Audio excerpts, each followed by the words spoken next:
I'm a newbie in the mastermind and in the process of being onboarded with DWP. In the custody agreement with DWP, are the assets 100% legally owned by me? Yes. These are FBO accounts. So for the benefit of, they're in your name. The assets stay in your name. You're not a creditor. They're bankruptcy remote, segregated, insured up to $100 million, just the way I wanted it done, because I couldn't find anybody else that would do the way that I wanted it done. And so we had to build it. And I want all of these assurances. I want to mitigate risk of loss. I want to make sure that they stay in your name. I want to have my cake and eat it too, you know?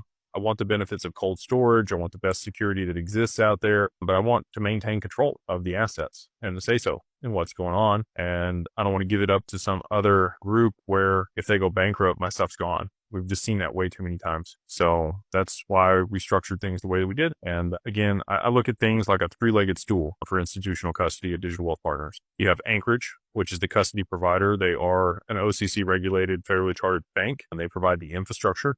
If they go out of business or go bankrupt, another trust bank steps in and manages those accounts. Same infrastructure. That's not likely that that's going to happen. You know, you would still have to go through the bankruptcy proceedings, but the assets are, never lost. They would be returned to you in kind, which is another big thing for me. They would not be liquidated and give you the cash like you would in a bankruptcy where you are a creditor of the institution. Anchorage does a good job. They have Anchorage Digital, which is the custody side of their business.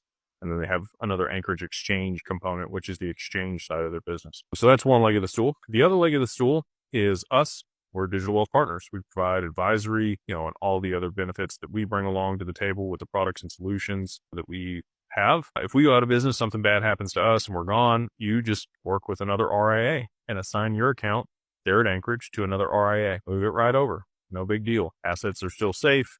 You're never a creditor. Never have losses, good to go. And then the third leg of the stool is you. God forbid something happens to you. We make sure that your spouse and your beneficiaries, your kiddos, whoever you want on the account is who's on the account. And that they would then take your place as the owner and controller of the account. So, any one of those legs gets chopped off, the stool is still standing and your assets are still where they're supposed to be with your family. So that's, again, why we structured it the way that we did. If you're interested in that, if you want to work with us and be able to, again, get access to all the other cool benefits, borrowing against your stuff, tax-free, being able to earn interest on your assets, you can go to digitalwealthpartners.net and go to the contact us form.